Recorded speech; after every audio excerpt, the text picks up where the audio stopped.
الله واشهد ان محمدا عبده ورسوله اللهم صل على محمد وعلى اله وصحبه اجمعين يا ايها الذين امنوا اتقوا الله حق تقاته ولا تموتن الا وانتم مسلمون قال تعالى في كتابه الكريم اعوذ بالله من الشيطان الرجيم بسم الله الرحمن الرحيم يا أيها الذين آمنوا اتقوا الله ولتنظر نفس ما قدمت لغد واتقوا الله إن الله خبير بما تعملون. Puji dan syukur kita panjatkan kehadirat Allah Subhanahu wa taala. Alhamdulillah pada hari ini Allah masih memberikan kenikmatan kepada kita. Nikmat iman, nikmat Islam, nikmat sehat, sehingga kita mampu melaksanakan salah satu yang diperintahkan Allah dan Rasulnya, yaitu saum di bulan Ramadan, kemudian dilanjutkan salat Idul Fitri. Salawat dan salam semoga Allah curahkan kepada Nabi Muhammad SAW, kepada para sahabat, keluarganya, dan insya Allah kepada kita yang senantiasa berusaha dan berupaya untuk mengikuti sunnahnya hingga yaumil akhir. Khatib berwasiat sebagaimana Allah telah berwasiat kepada para nabi dan rasul, kemudian diteruskan kepada para sahabat radhiyallahu anhum, didukungkan dan dijalankan oleh para ulama, kemudian diperjuangkan oleh salafus saleh radhiyallahu dengan tiada lain menyambungkan dan mengucapkan keimanan dan ketakwaan kita kepada Allah Subhanahu wa taala. Jamaah sekalian yang rahimahullah, salam yang kita lakukan hari ini sungguh sangat istimewa, terasa begitu berharga. Hal ini disebabkan karena di antara kita yang tidak dapat melaksanakan salat Id berjamaah. Benar sesuai kata ulama, perkataan para ulama, tidak akan pernah mengetahui nilai harga suatu nikmat yang sebenarnya ketika orang itu telah kehilangan kenikmatan dari Allah Subhanahu wa taala. Nikmat kesehatan akan terasa berharga ketika ditimpa penyakit yang sangat keras. Nikmat dalam keamanan akan terasa ketika hidup dalam ketakutan. Nikmat waktu luang akan terasa ketika kita hidup diliputi dengan kesibukan. Nikmat salat Idul Fitri terasa ketika terhalang melaksanakannya. Maka bersyukurlah terhadap nikmat yang telah Allah berikan kepada kita. Di samping bersyukur itu adalah perintah dari Allah Subhanahu wa taala, juga bisa mempertahankan nikmat yang diberikan kepada kita, dan juga syukur bisa bertambah nikmat yang Allah berikan kepada kita. La in syakartum la azidannakum wa la in kafartum inna 'adzabi lasyadid.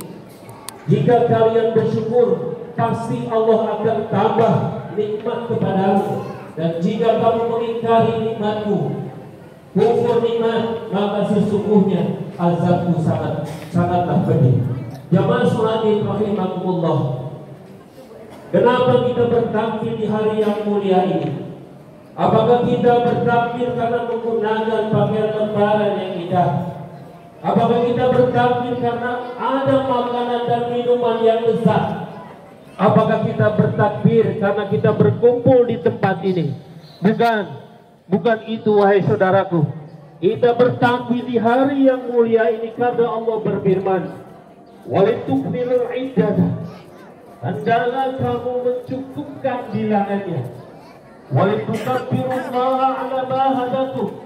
Dan hendaklah kamu mengagungkan Allah. Hendaklah kalian mengakbarkan Allah atas petunjuk yang sempurna yang telah diberikan kepada kita. Wala'alakum tashkurun, supaya kamu bersyukur. Kenapa kita bertakbir di hari ini? Karena itu adalah nikmat Allah Subhanahu wa taala. Kenapa kita bertakbir di hari ini? Karena hidayah dinul haqul Islam yang sempurna yang telah diberikan kepada kita. Kenapa kita bertakbir di hari ini? Karena kita bisa beribadah di bulan suci Ramadan. Kenapa kita bertakbir di hari ini? Karena kita telah melaksanakan saum Ramadan, qiyamul lail, tarawih, dan ibadah yang lainnya. Kenapa kita bertakbir di hari ini? Karena Allah akan memberikan ampunan kepada siapa saja yang melaksanakan saum Ramadan. Man shoma Ramadan, barang siapa yang berpuasa di bulan Ramadan imanan wa ihtisaban, didasari dengan keimanan, didasari dengan kalimat tauhid, didasari dengan kalimat syahadah, maka dan mengharapkan pahala dari Allah Subhanahu wa taala, ghufirallahu ma taqaddama min dzambih, maka dia akan diampuni dosa-dosa yang telah lalu. Siapa yang sholat tarawih di bulan Ramadan, siapa yang qiyamul lail di bulan Ramadan, siapa yang membaca Al-Quran di bulan Ramadan, siapa yang berzikir di bulan Ramadan dan mengharapkan pahala dan ampunan dari Allah Subhanahu wa taala, maka Allah akan berikan. Barang siapa yang sholat pada saat malam Lailatul Qadar, ketika dia membaca Al-Quran, berzikir pada malam Lailatul Qadar, maka dia akan diampuni dosa-dosanya oleh Allah Subhanahu wa taala. Maka kenapa kita bertakbir di hari ini? Karena Allah menegaskan kepada kita, "Qul bi fadlillahi wa bi rahmatih." Katakanlah bahwa dengan karunia Allah dan rahmatnya dari Allah Subhanahu wa taala, "Fabidzalika falyafrahu." Dan dengan rahmat dan karunia dari Allah Subhanahu wa taala, maka bergembiralah kalian.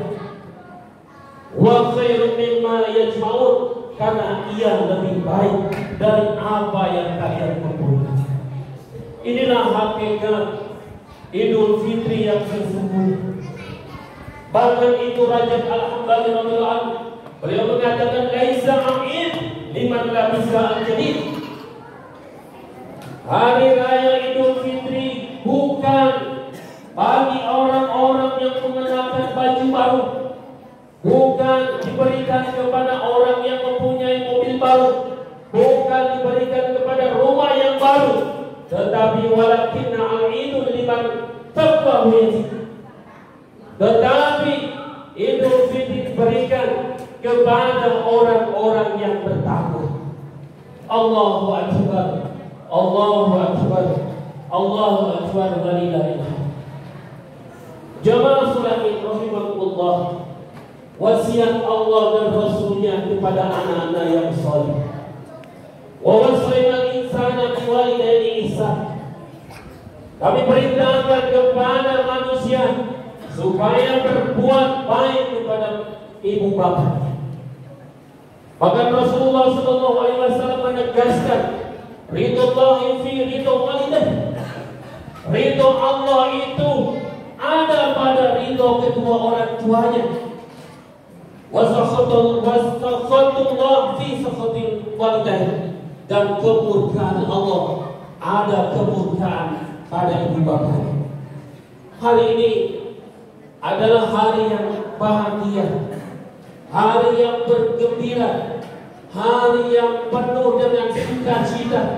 Jangan rusak kebahagiaan ini dengan berbagai macam pertentangan. Jangan kau rusak hari ini dengan berbagai macam perselisihan, terutama dengan orang-orang yang terdekat dengan kita, yaitu orang tua kita. Bahkan orang tua kita ditempatkan oleh Allah Subhanahu wa taala, ditempatkan yang terhormat, kedudukan yang mulia.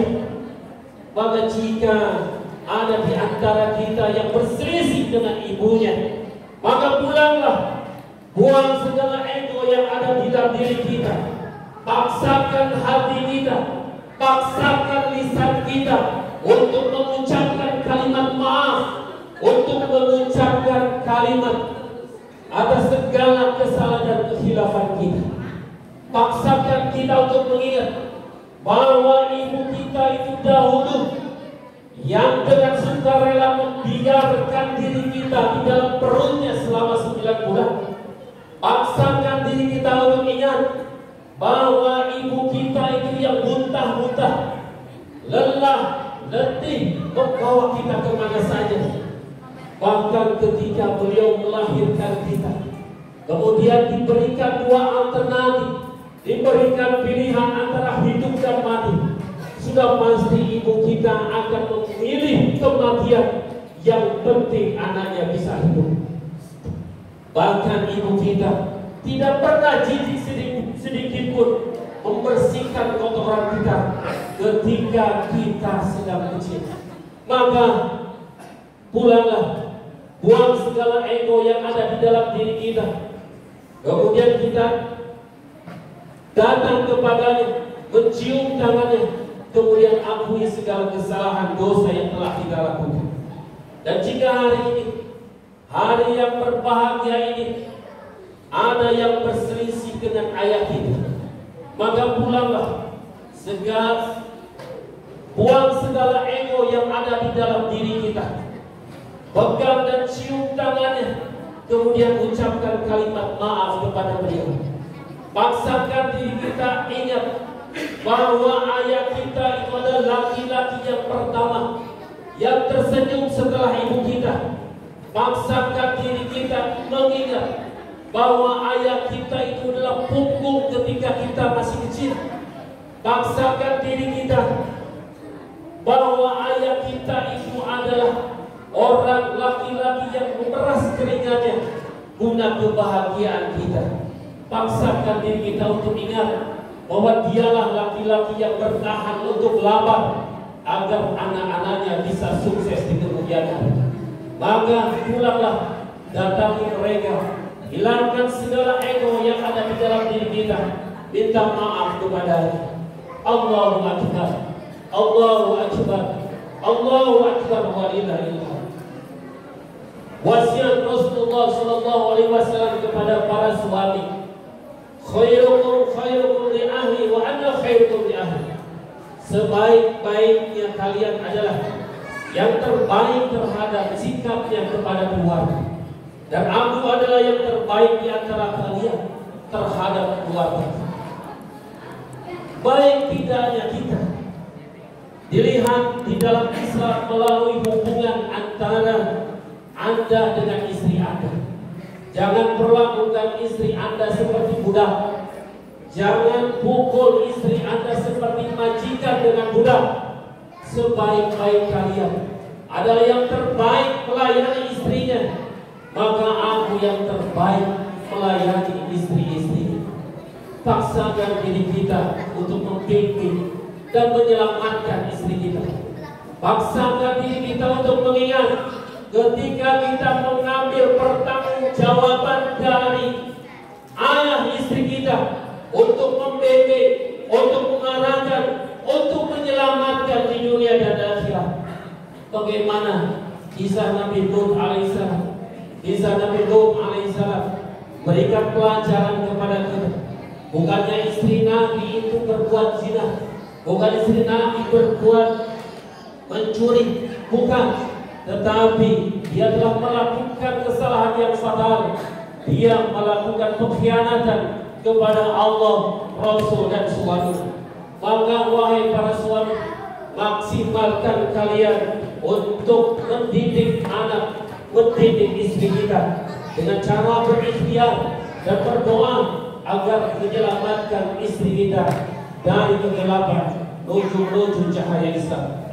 Maka datangilah istri kita dan bisikkan kepadanya, maafkanlah suami ini. Jika belum bisa menjadi suami yang teladan, jika belum bisa menjadi suami yang baik, maka bantulah suamimu ini dari pertanggungjawaban di hadapan Allah Subhanahu wa Ta'ala. Wasiat Rasulullah kepada para bapak dan ibu, perhatikan bahwa bapak dan ayah itu adalah pemimpin di dalam rumah tangga. Jangan hanya kalian berkumpul di dunia saja, maka berkumpullah di kampung akhirat, di surganya Allah Subhanahu wa Ta'ala seluas langit dan bumi. Dan tidak bisa dilakukan kecuali kita menjadi ayah yang soleh, ibu yang soleh. Allah Subhanahu wa Ta'ala menegaskan kepada kita, wattabatum dzurriyyatuhum biiman walladzina amanu, dan orang-orang yang beriman, wattabatum dzurriyyatuhum biiman, dan anak cucu mereka mengikuti dengan keimanan kalimat tauhid, alhaqna bihim dzurriyyatahum, kami hubungkan anak cucu mereka dengan mereka. Jannatu adnin yadkhulunaha wa man shalah, surga Aden diberikan kepada siapa saja yang saleh, diberikan kepada orang-orang yang saleh, min abaihim wa azwajihim wa dzurriyyatihim, dari bapak-bapaknya, dari istri-istrinya, dari anak keturunannya. Wal malaikatu yadkhuluna wa man alaihim min qalibat, sedangkan malaikat-malaikat masuk ke tempat-tempat mereka dari segala pintu. Tetapi jika hanya memperhatikan diri kita sendiri untuk menjadi soleh dan solehah, acuh tak acuh terhadap anak-anak kita, maka hati-hatilah dengan ancaman dari Allah dan Rasulnya. Barang siapa yang dititipi untuk menjadi pemimpin, untuk mendidik anak dan istrinya, kemudian dia tidak melakukannya, dia tidak mendidiknya, maka kata Allah, dia tidak akan mencium aroma bau surga. Maka datangilah kepada anak-anak kita, katakan kepadanya, wahai anakku, maafkanlah bapak, maafkanlah ibu, jika selama ini belum menjadi ayah yang baik, belum menjadi ibu yang baik, belum menjadi ayah yang teladan bagi kamu, contoh bagi kamu. Maka wasiat yang selanjutnya adalah wasiat kepada Allah Subhanahu wa Ta'ala dan Rasulnya kepada kaum muslimah. Wahai kaum muslimah, bertakwalah kepada Allah Subhanahu wa Ta'ala. Jalankan hak-hak Allah dengan sebenar-benarnya. Wahai muslimah, ketahuilah, di antara menjalankan hak-hak Allah bagi seorang muslimah, yaitu menjalankan hak-hak suaminya. Nabi Muhammad sallallahu alaihi wasallam bersabda, "Walladzina nafsu Muhammadin biyadihi," demi jiwa Muhammad ada di tangannya, la tu'adil ma'adil haqqa rabbiha, seorang wanita tidak bisa menjalankan hak Tuhannya, tidak bisa menjalankan hak Allah Subhanahu wa Ta'ala, hatta tu'adil haqqa zawji, sampai dia menjalankan hak suami. Oleh karena itu, wahai muslimah, jika kalian ingin menjalankan hak Allah Subhanahu wa Ta'ala, maka jalankan hak suami Anda. Jalankan hak suami Anda, dengarkan dan taatilah. Selagi suami Anda tidak menyuruh kepada kemaksiatan, selagi suami Anda tidak menyuruh kepada dosa dan kesalahan. Karena sesungguhnya suami Anda itu adalah pemimpin di antara kalian. Bagaimana kayanya kalian, wahai muslimah, meskipun kalian berasal dari keluarga bangsawan, sedangkan suami Anda dari kalangan rendahan, apabila kalian sudah bersuami, maka suami Anda itu adalah pemimpin Anda. Dia berhak memutuskan, dia berhak menentukan peraturan sesuai dengan syariat Islam, sesuai dengan Allah dan Rasulnya. Ar-rijalu qawwamuna 'ala nisa, laki-laki itu adalah pemimpin bagi perempuan. Bima faddalallahu ba'dhum 'ala ba'd, karena dia Allah telah melebihkan laki-laki dengan perempuan. Wa bima anfaqu min amwalihim, dan karena dia laki-laki yang memberikan nafkah kepada kalian. Wahai muslimah, kasihanilah diri kalian. Jangan sampai ibadah kalian tertolak gara-gara kemurkaan, kemarahan suami Anda. Ada 3 jenis manusia yang ibadahnya tidak bisa naik di atas kepalanya walaupun dia sejenak. Di antaranya, wal mar'atu batat wa zawjuha 'alaihi syahid, yaitu seorang wanita yang menjalani sedangkan suaminya dalam keadaan marah, dalam keadaan murka. Yang kedua, wahai para muslimah, Rasulullah mengingatkan kepada kita, wahai muslimah, tutuplah aurat kalian sesuai dengan syariat Islam. Tutuplah aurat kalian dengan rasa malu. Janganlah kalian mengumbar aurat, berjalan di depan yang bukan mahramnya. Maka belajarlah dari Ibunda Aisyah radhiyallahu anha. Dahulu ketika